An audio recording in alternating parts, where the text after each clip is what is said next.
How much does an electrician make in Iran?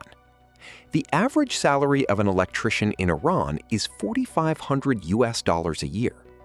After tax, that average annual gross salary drops to $3,700, which means your take-home pay is roughly $308 a month.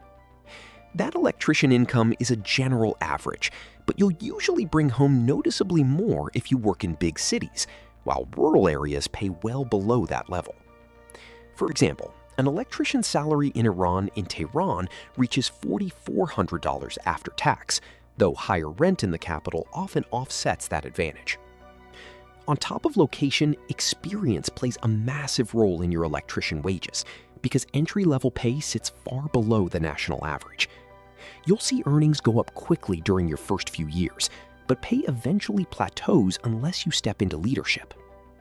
A university degree isn't mandatory to start, but having higher education can help you move into higher-paying positions, like electrical inspector or project manager. That same principle applies to specializations, so acquiring extra technical skills will help you earn more than standard average electrician pay.